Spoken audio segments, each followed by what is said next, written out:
Devin and Morgana have been celebrating midlife love by getting married 100 times in 100 countries. They believe grown-up love gets better and more fun, especially for women. Everyone's smarter, wiser. Men are more relationship ready. And if they're not, it's obvious. Forget anything you were told about being too old or too late for love and adventure. Instead, get fresh new tips on dating, relating, and travel to exotic destinations. And best of all, call in for personal guidance, creating crazy, sexy midlife love in your life.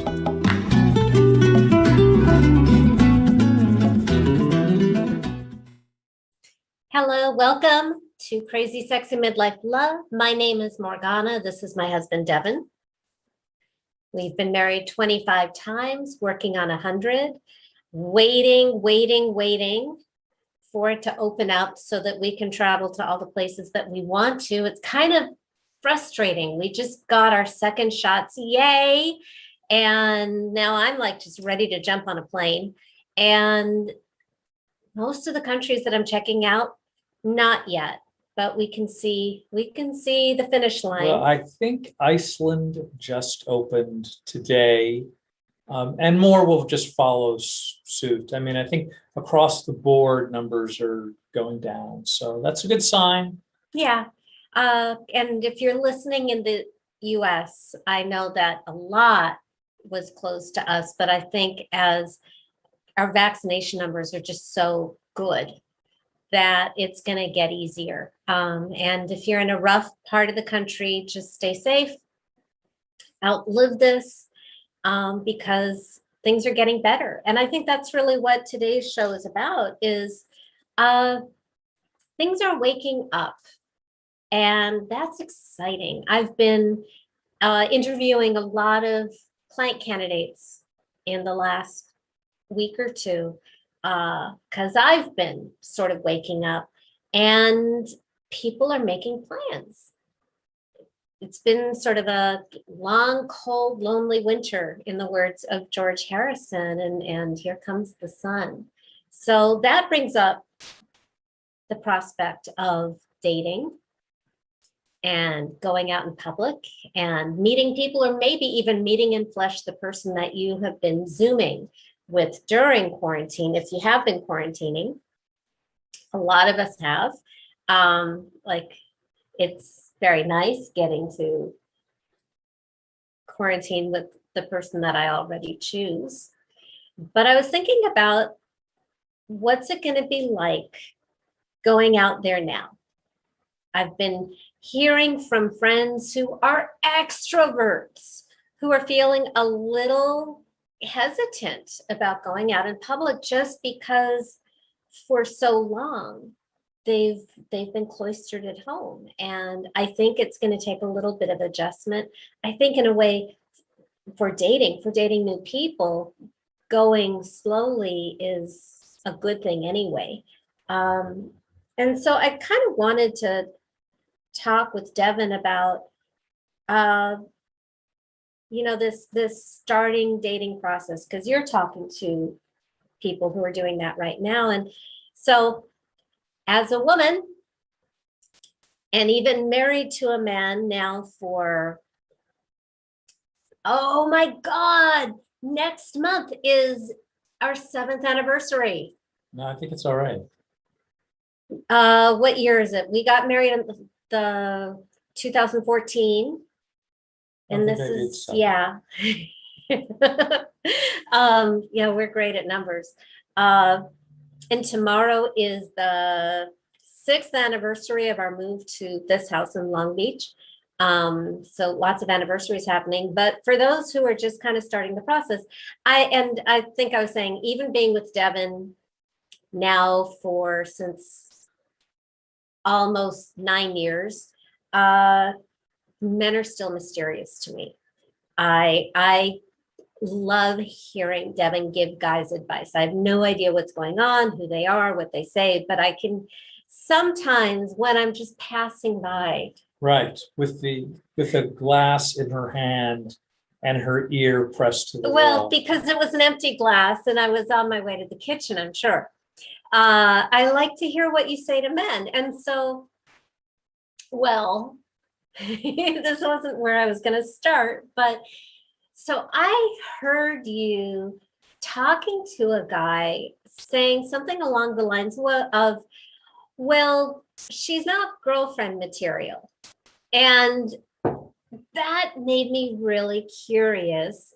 What do men consider girlfriend material? Because, full disclosure, a lot of guys and guys that I thought were cute or I was interested in did not consider me girlfriend material, which doesn't mean that I wasn't girlfriend material. I wasn't their girlfriend material. I was your girlfriend material. So what makes a woman girlfriend material?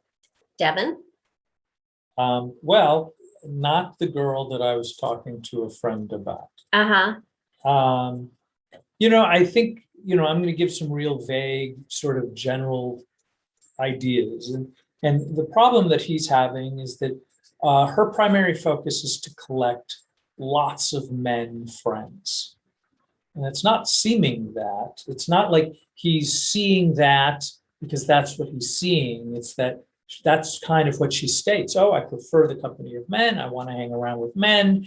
And it's ultimately making my friend very uncomfortable.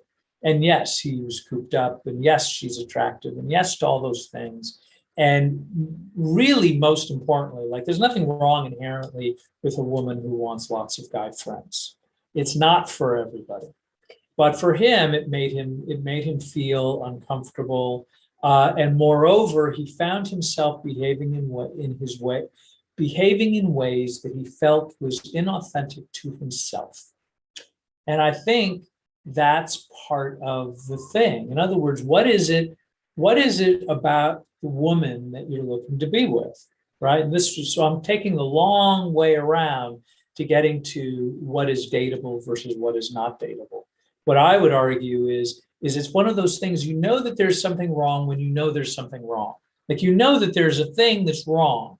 You're not behaving in a way that is in accordance to your own wellness. And I'm not talking about where you're making an incremental change. All of a sudden, you're just like, oh my God, I have to do everything in my power to please her.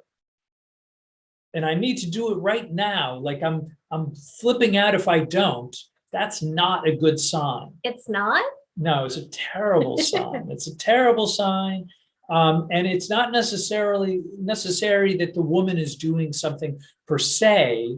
It's that there's this combination, right? In other words, there's me, there's you, and then there's the us thing. And if the us thing was only making me crazy, where that's what I'm thinking about, and the only thing I can do is try to fix it or to do more, whatever, and it's never good enough, then there's something you have to start looking at. Well, what is it about the dynamic of the relationship?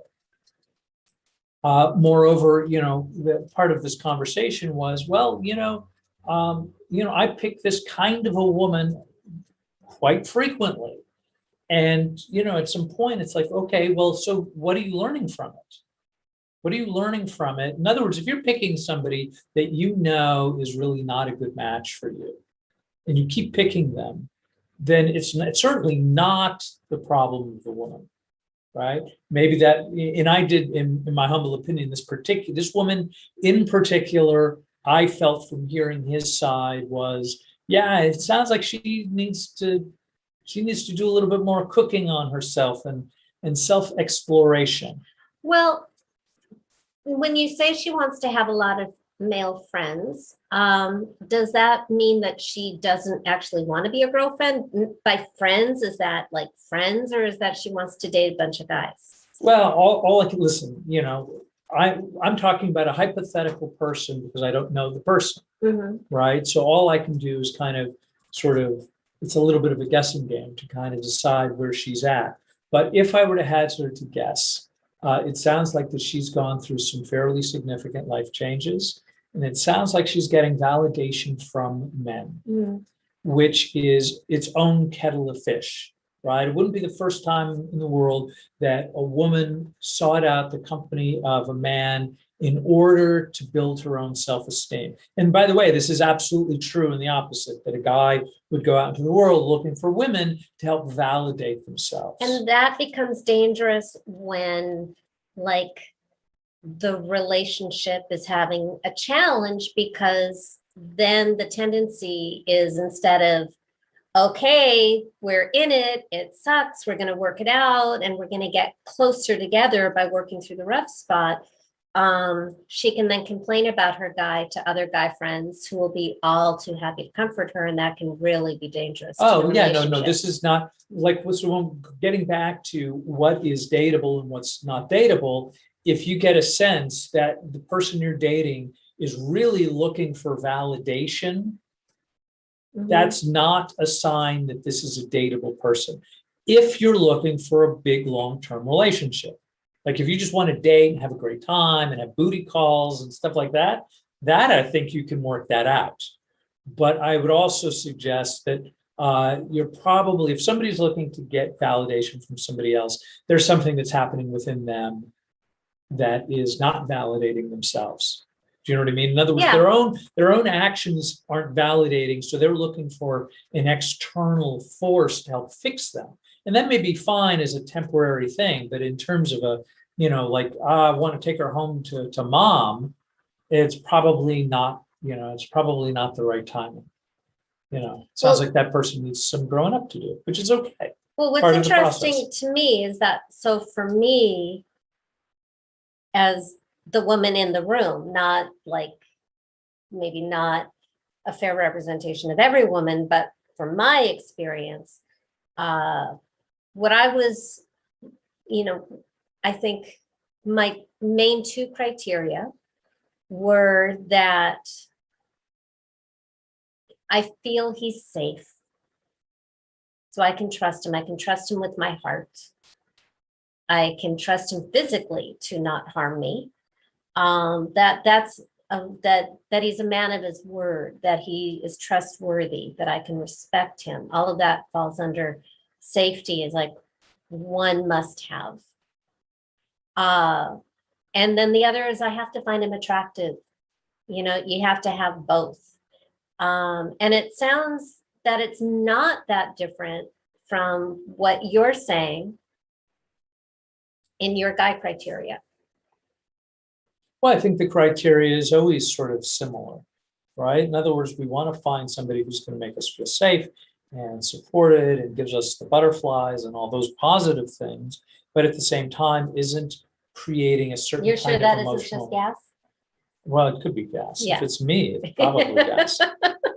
But if you're getting sort of like that negative charge, if it starts becoming about the drama of these things to make it all work, if it's sort of like, going back to Ed Sullivan, so I'm dating myself completely, but they used to have plate spinners, people that spin plates on a long wooden pole, and they don't do that stuff anymore, or at least you don't see it. But so they'd spin these plates, it'd be 25 plates on 25 long poles, and each plate would be teetering and tottering, and the guy would be running around spinning all the plates, right? So they kept staying up, which was certainly an impressive sight when, before technology.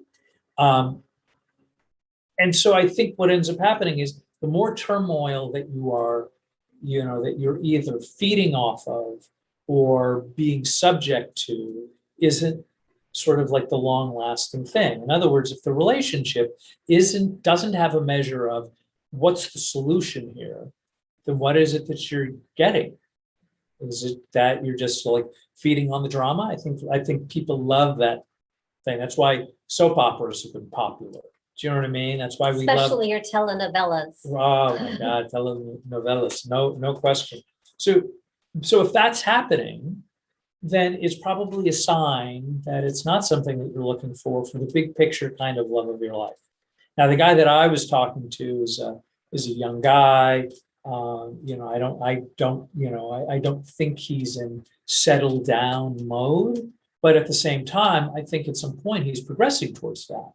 And so it's important to start thinking about who are you connecting with, right? Because I said to him, listen, I've been there. She's probably a babe, is what I said. And he's like, oh yeah, she's smoking, which is great. This is great. He's attracted to her. That's wonderful. They're attracted to each other. But to his credit, he said, well, I had to let it go. I had to let it go, which to me, when I hear stuff like that, that's sort of like, that's a good thing, because I think, you know, he had only been with her for a couple of months. And so what it suggests is that he is moving forward in his life. He's evolving, because in past times he would have been with her sort of like, he would have just kept going until they despised each other. And that's not what was happening now. It was just, he was realizing and playing it out in his mind that the timing wasn't right for them, and that she's not ready to be in the kind of relationship that he wants to be in, even if it's just casual dating. That's Yeah. mature. Yeah, no, it's a good sign. It's a good sign. And I think that's, you know, but again, if he wasn't there yet, that just doesn't mean he needs to go through the process. And maybe he needs to, while you're spinning all the plates in the middle of the drama, some of those plates have to hit the floor and smash into a million pieces, and it's uncomfortable. That's why we're glad to be middle-aged. Oh, yeah. When you and I were dating, I remember this because I was so touched by your honesty. I think we were kissing. It was date 2 or 3.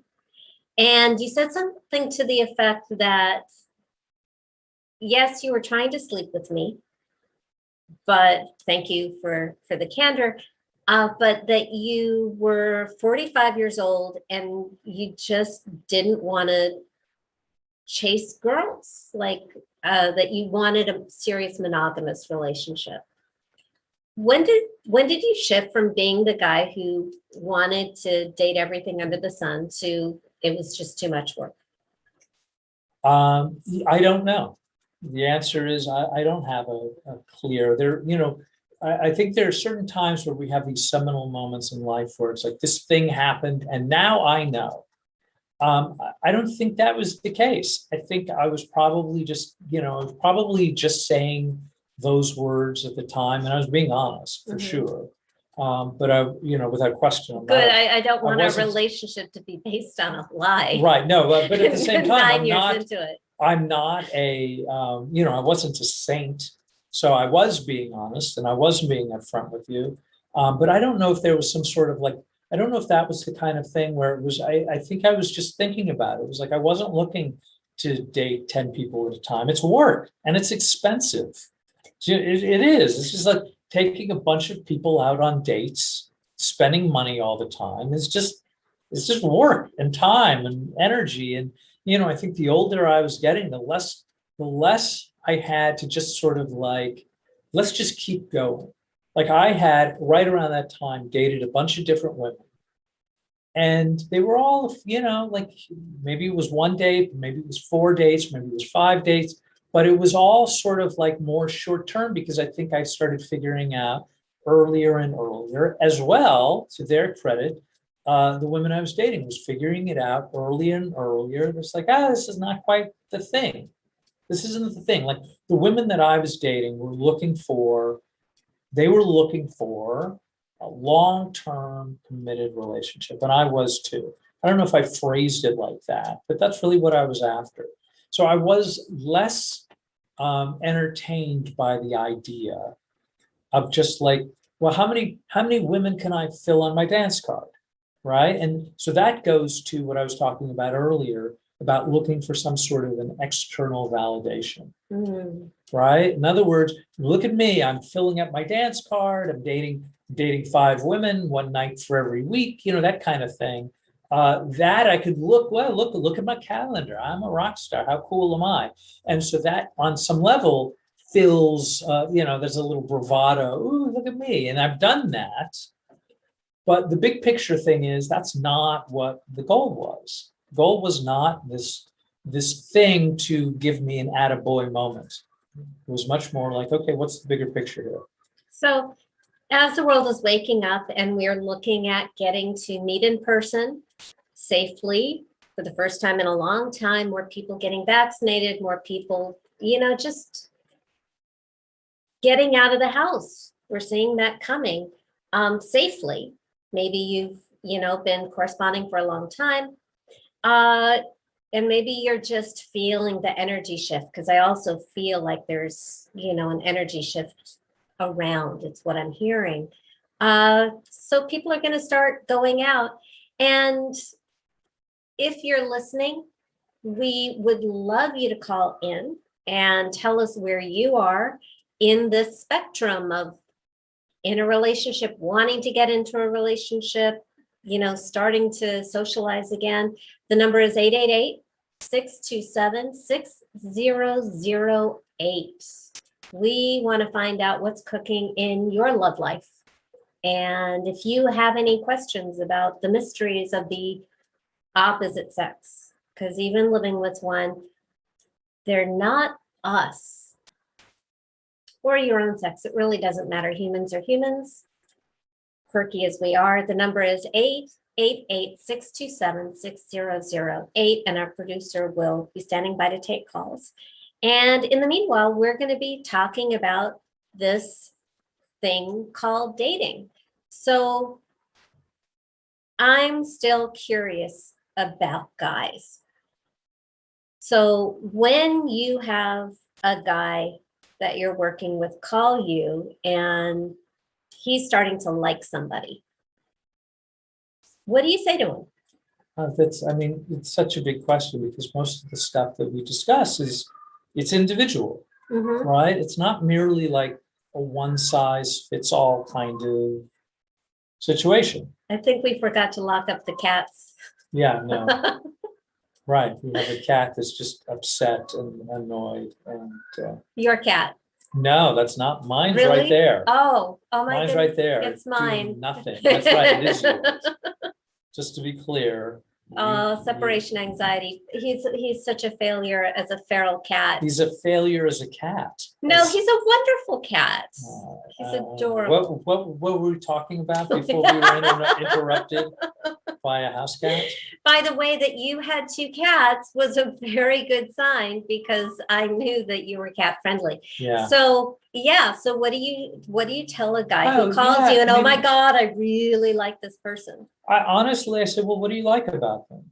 I start with that, because there should be,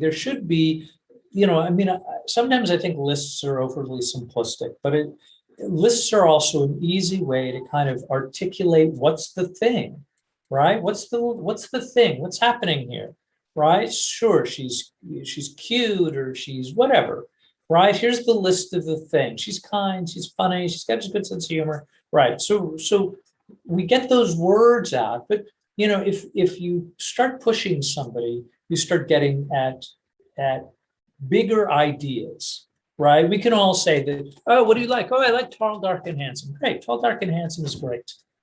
Yeah, I'm not tall. To me, you are. Okay, well, for you. So that's a special, again, this is where we start getting into who people are. So, no, I'm not tall. So that said, and the handsome thing really is like lighting. Sometimes the lighting, it has to be right. So anyway, so what was I saying about this? Well, what does he like about her? And then what does he like? So we get the bigger ideas. You get the bigger ideas. In other words, oh, she listens to me. She supports my goals and visions. I think she's on my team. I think she wants my well-being. I think she's cooked, so to speak. In other words, she's already gone through the trials and tribulations of life a little bit and has kind of moved into a sense of understanding of who she is and self-awareness as well as self-acceptance. And she's accepting things as they are. Like those are all sort of like deeper level stuff.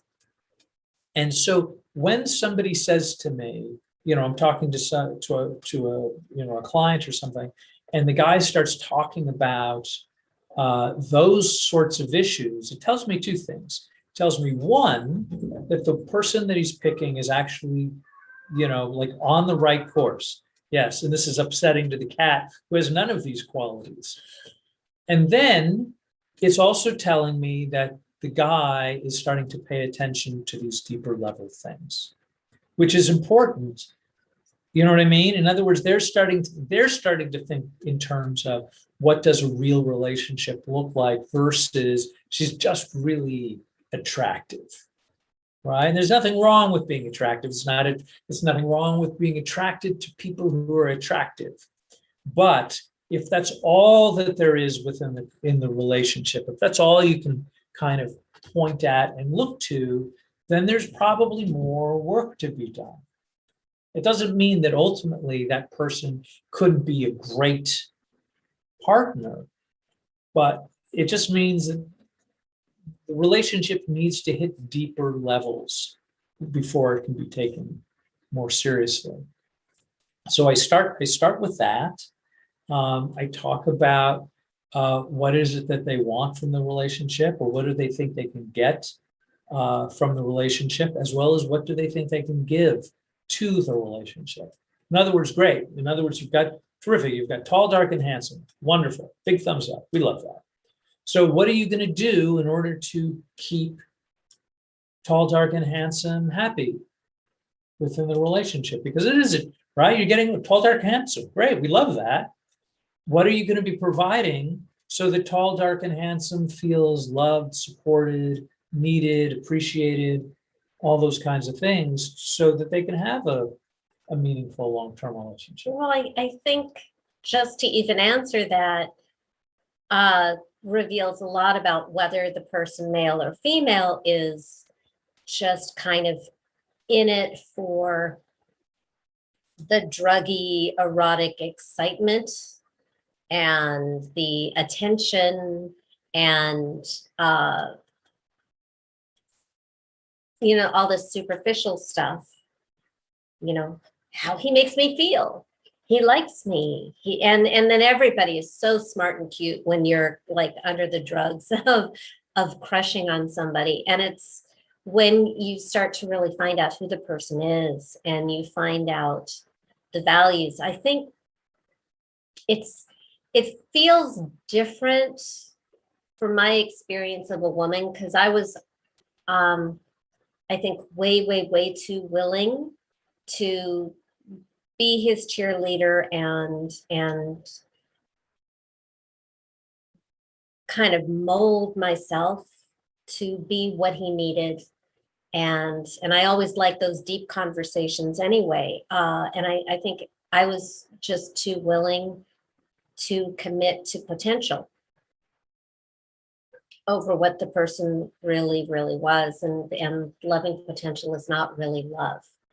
And what I like about what has been created with quarantine is the slower pace of getting to know somebody, instead of cute and oh my God, and he's paying attention to me and he likes me, and just like going off on that insane hormonal funhouse ride is it really creates an opportunity to get to know the human being more slowly, especially for women.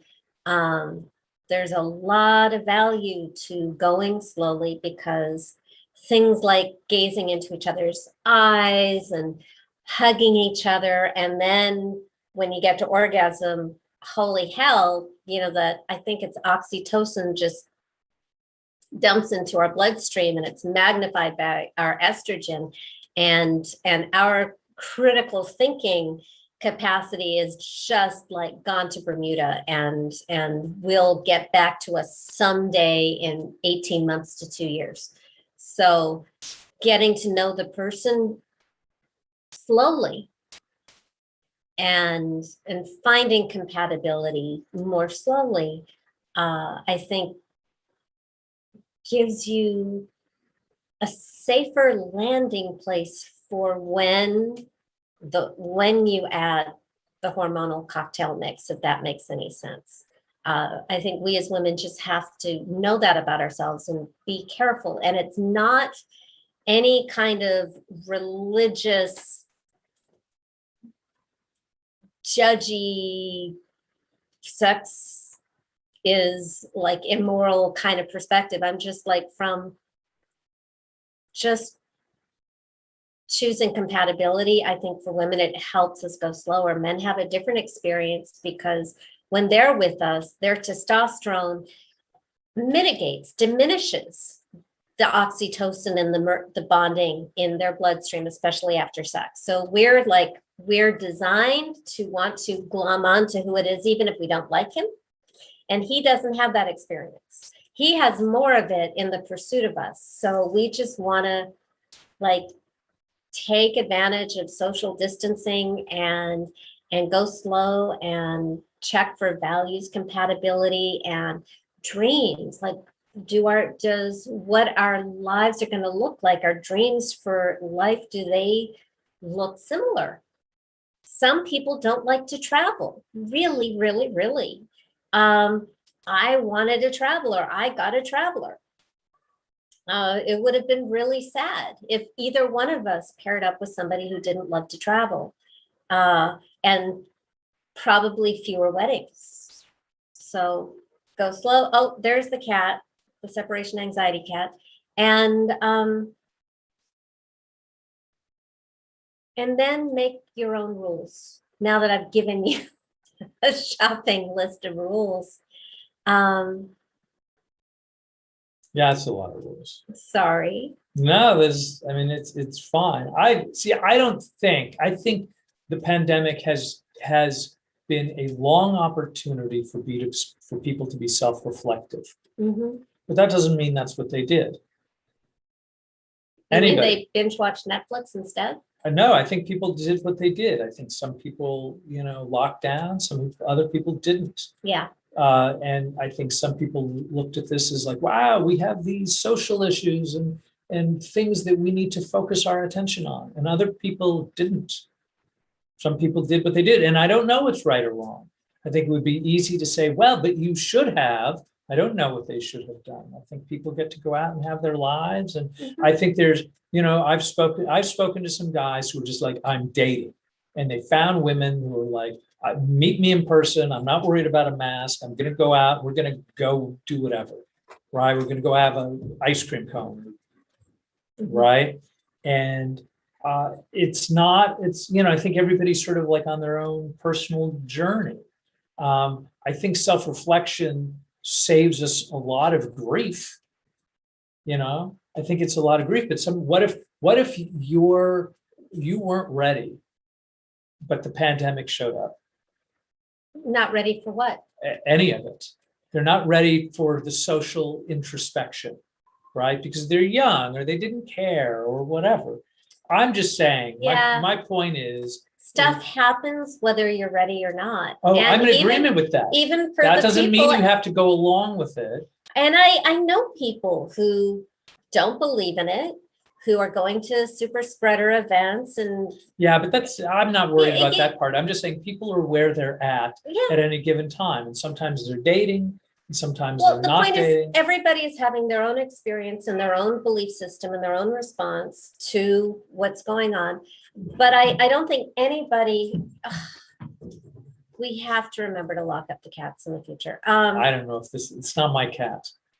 My cat's there, sleeping. Pointing with that finger. He's over there. He's right there. So sleeping. The thing though is things have changed.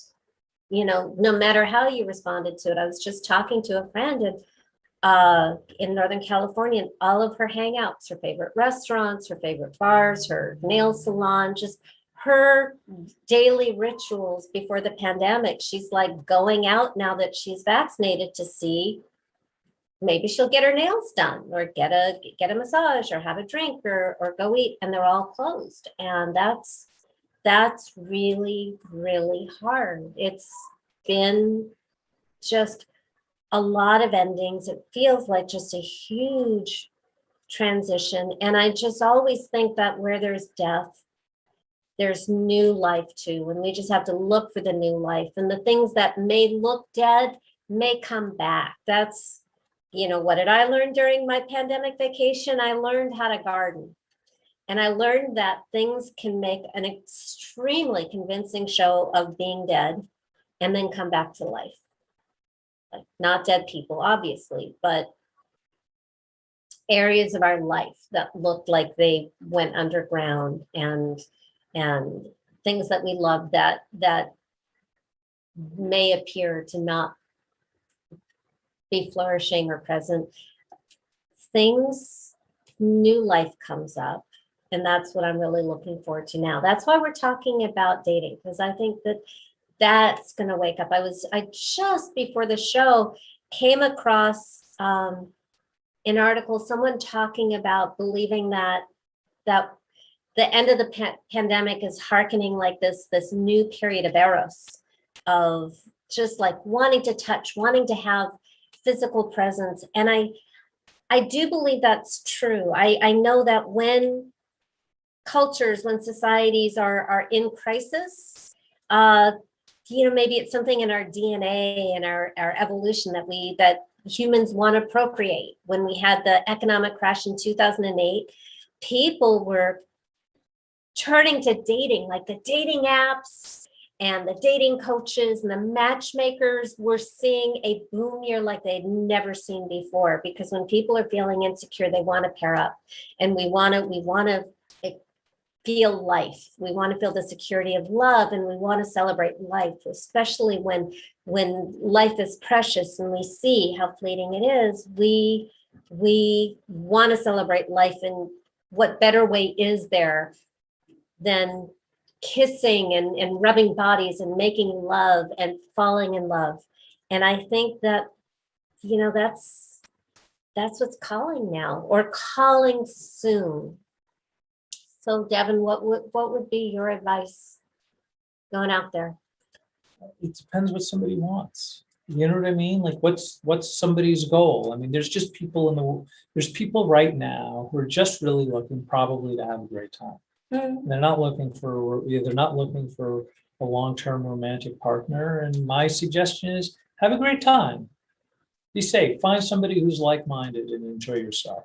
For somebody who's looking for a long-term relationship, I don't think things have changed. I think this has been an incredibly difficult and trying time for the vast majority of people. And I think the big picture stuff doesn't really change. If you're looking for a relationship, you can find one without question. I think you have to put yourself out there, unless you're in a position where you're just meeting new people all the time. And there's a million and one stories. Like one of the things that I always do is I always ask people, how did they meet? Because I'm curious, like I want to know. I don't think I asked it today, but I want to know, how did you meet? And it's always some sort of an amazing, it's an amazing thing that was frequently defying odds, where somebody just meets it's sort of like a thing from across a crowded room. Sometimes it's that, sometimes it's somebody getting fixed up by their grandmother, and that works too. And I think all of it it has a lot to do with sort of a measure of readiness and self-awareness. And sometimes it's none of those things. I think it's really important when you grow that you have those kinds of things, because then you start having the capacity to learn from your mistakes. But we're going to make mistakes anyway. I'm just thinking, when people asked you where we met, you said at the website unlovable.com. Did I say that? Yeah, it was a joke. Was the timing good? It's always good. Oh, okay. So it sounds hilarious. Yeah, okay. No, we met on a dating app, not called unlovable.com, but I thought that was funny. I think that if you are looking to just have a great time, have a great time. And also pick people who just want to have a great time. And if you're dating to find a long-term relationship, and it took me such a long time to figure this out until I was middle-aged. Some people just seem to understand this decades earlier. But I learned to enjoy dating without attachment. And that's a huge thing. I made a decision at some point, it occurred to me, to not take it personally, and that nobody could really reject me. Nobody could know me well enough to reject, me at a deep level based on one date. They could totally determine that we weren't a match, and that's fine, because that frees them up for their match and it frees me up for my match. They can decide that they don't like the way I talk or dress or look or any of that kind of stuff. But that's not me. That's just their taste. And when I took that away, that relaxed me a lot. I also discovered that when I was with somebody that I felt safe with, or maybe I should back that up. If I was talking too much, laughing too much, doing any of those kind of nervous things to try to appear okay or fun or life of the party or whatever I thought I was supposed to be on a date, if I was doing any of that, that was a sign to me that the person I was with was not my person, that I didn't feel safe enough in this person's presence for whatever reason, but I also really trust it. That for whatever reason, this person was not my person and I didn't feel safe.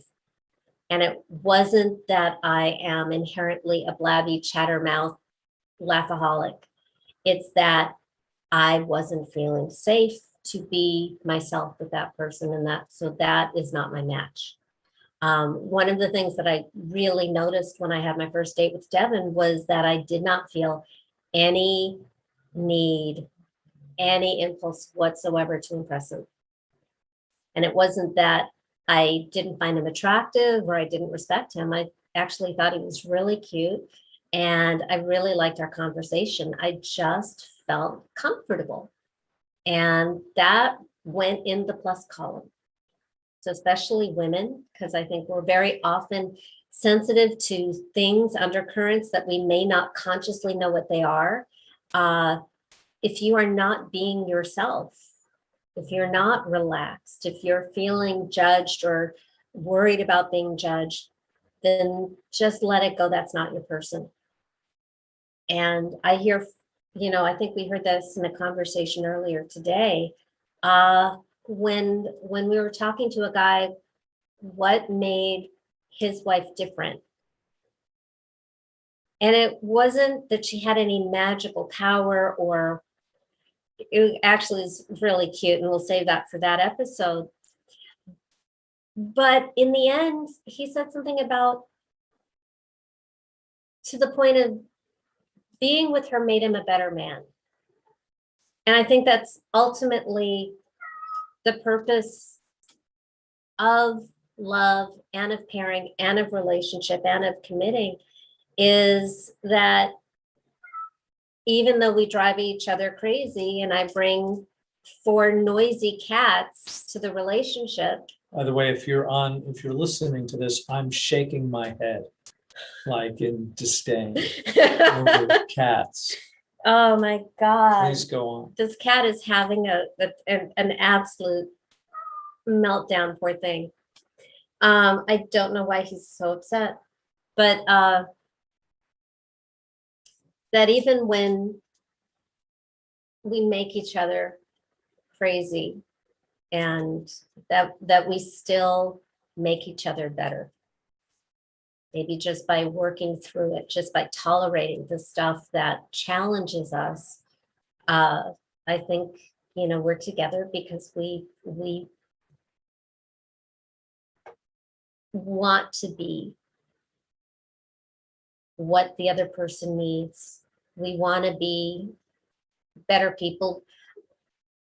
There are things about Devin that really drive me crazy or challenge me or threaten me, not physically, but just that are a real edge for me. But I also think that it's an opportunity for me. And that's how I frame it, because that's a more useful way to look at the rough edges that I didn't expect. Devin, what would you like to say? About what you just said? No, it's just about this whole topic. Oh, I mean, listen, I think dating can be fun. I think a lot of the things, that we're talking about, to me anyway, are, like, have fun, enjoy yourself. Like, this is a serious topic, but it doesn't have to be a serious part of your life. I'm dating now and I'm feeling stress. I don't think that's what the goal is. I think You the goal married is, Eeyore, my love. you know what? Yeah, no, I totally see that. It is, like dating can just be fun. Like it isn't this, pining away, trying to find the perfect person. Because I think when you do that, I think you put too much pressure on yourself and the other person, right? Because we're waiting. Oh, well, then here's my list, and they're not ticking all the boxes, so they're out. I have to get rid of them quickly, post haste. And I don't think that's the way we can view this. I think meeting a new person is fun because it's a blank slate. You don't know anything about them. Ask questions. They don't know anything about you. With any luck, they'll be interested in you and they will ask questions of you. And then you'll have a dialogue. And with any luck, during the searching and question answering process, you'll find things that become like, wow, we have so much in common, right? I mean, I think that's kind of what the piece is. I mean, And if they're awful, you have a great story. oh, yeah, no, I've had some great stories. And I also think that, again, to me, it's like a friend of mine says this quite a bit, a slight shift in perception leads to great change. And that's what it is. I mean, I think if you have a particular mindset of who it is that your ideal person is, get rid of that. There's a piece of advice is that give somebody an opportunity because maybe the checkbox that you have is the wrong checkbox for you. Maybe there's a series of things you haven't thought about that would actually bring light and harmony and wonder into your life that you didn't know was there. And I think it's a really important piece to kind of like, if something is just filling you with dread, start looking at it where you can kind of perhaps reimagine the thing in perhaps a better light. It would be very easy for me to look at the last year and go, wow, it was just a drag. And trust me, parts of it were just a drag. And my own shift is that this was a series of opportunities to learn and grow and laugh about. Because we did, I have a group of guys that, that I get around and we talk about stuff. And as bleak as things can be, it's, you find little pockets of like, oh, this is this thing I learned about myself. And this is how I was capable of growing. Like one of the things that I've learned is that I really don't like cats. Stop, really? Oh my God, where did you find this cat? In my backyard. That's not a place. That should not be a place of cat finding. You like petting him when he's napping. He just woke up for this. A lot, and wants everybody to know, everybody that's nearby, that he's awake and is having some sort of a thing happen. Like if I could give this cat a larger brain, I would say, whatever it is that you're feeling, cat, slight shift in perception. You could take all of your sadness and discord and reframe it that you have a house that's warm and has really a bottomless cat bowl of food and water. It's amazing. Blankets to curl up in. Cats this to cat, play with. The problem is the cat doesn't know that it has it really, really good. Yeah. And the cat can't get over not telling of all of the confusion and discord that this cat was experiencing. But now it's stopped. So probably he's probably embarrassed. Right, he's embarrassed now that I've dressed him down on national television. You're right. That'll teach you, cat. That'll teach the cat. Next time I'll give him, yeah, I'll have more to say. Off my lawn, you kid. Right. As far as anybody like doing pandemic well, you were super productive. You wrote a book, you've recorded a dozen songs. At least, yeah. Yeah. So stop complaining. Sourpuss. I actually think think life for the most part is pretty great. Yeah. I think it is a series of opportunities. For me, that's what I needed to do. I'm like, again, but my choices aren't for everybody. But what I thought was important was I had to kind of look at that slight shift in perception. All right, so I can't go out and do the kinds of things I might normally want to do. So what can I do to change that? Oh, I know. I'll start looking at the world a little bit different, start getting productive, start doing things that I might not normally would have done, which, for me is equated to, I'm deep into the second draft of a book. And so I had to start really scheduling more writing time. And then I had to also say, you know what, this is a really good time to start checking in on family more often, which I've done. I've also, started writing and recording music, which was its own sort of absurd yet ironic project that brought me considerable joy, right? And so, I think there's this, this pandemic for a lot of people was just a drag, but I also think it was probably a very productive time for a lot of other people to say, okay, well, maybe this is the time to learn a language, and maybe this is the time to write that screenplay. And I think probably what we're going to see is as things start becoming more normal, which I think they will, I think we're going to see an explosion of art. Mm. And I think that's going to be a great thing, because all those songs that people like myself have been working on in their attic or in their garage, or in some weird little room like me, are going to start putting it out into the universe in ways. And I think as we start getting back to normal, I think production companies are going to crop up all over the place and start performing great works. My kid is a performing artist. That's what she does. And so it's been a particular sort of like, oh, that was a drag. And she did the right thing. I think she started shifting about, okay, well, I can't do this thing, but I can do this other thing. And so she's kind of shifted gears, and I think that's going well for her. And I think it's important, because sometimes, it's like, well, yes, I want to be able to be the captain of industry, right? Mhm. I want it to rain buckets of cash. Well, sometimes we get the buckets of cash raining, and other times we don't. So what happens when there's a plan B? Well, we should start by having one, right? Have our plan B and start attacking it and going after it. Well, I think that the last year was very heavy on, what is that weird flickering light? Yeah. Ugh. There we go. Yeah. The last year was like very, very heavy on the crazy part of the crazy, sexy midlife love equation. I think we're going to move into a lot more of the sexy as the year advances. I hope so. Yeah. Yeah. Traveling beaches, like warm tropical waters, and getting married and making love in exotic lands. Yeah, that all sounds like a good plan. Are you down for that? Yeah, sign me up. Okay. That would be with you, right? I'll have to check my chance card. I had no choice. I have a lot of male friends. Yes, I know. I hope they validate you. That is one of the serious goals there.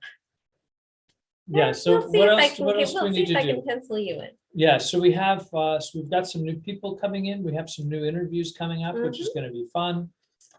We are still getting prepared for travel. I think that may be a June thing, if all goes well. We'll cross our fingers. To coincide with your birthday?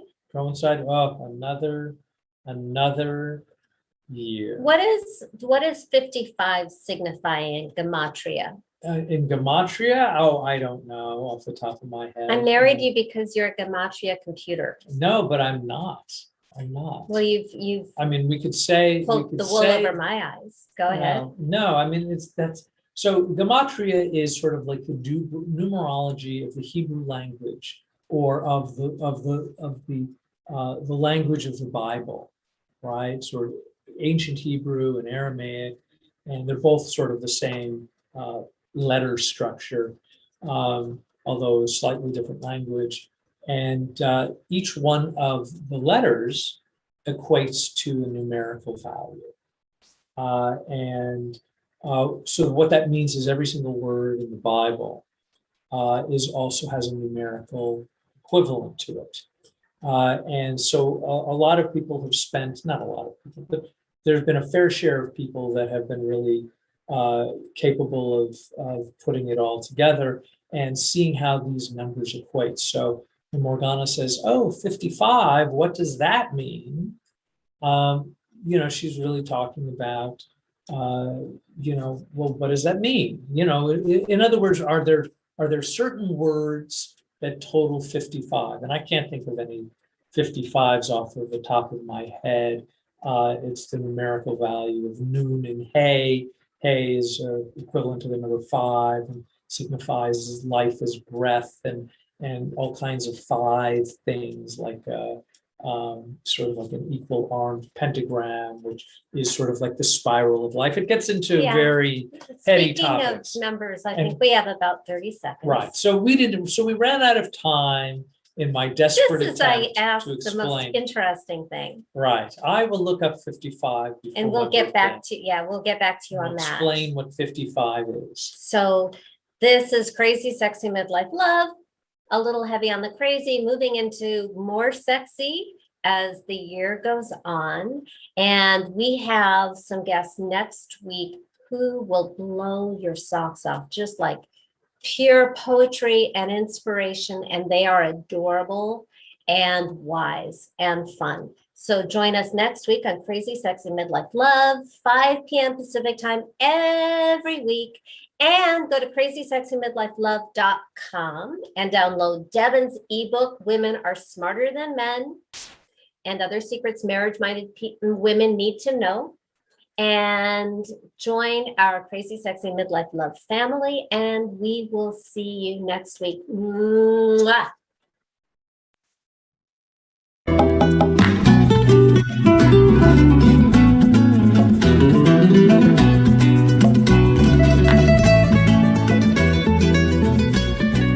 Thank you for listening to Crazy Sexy Midlife Love. Please sign up to join our free love family at crazysexymidlifelove.com to get alerts to live shows, call in and ask questions, or just listen in. And ladies, don't forget to download Devon's free ebook, Women Are Smarter Than Men and Other Secrets Marriage-Minded Women Need to Know. Also available at crazysexymidlifelove.com.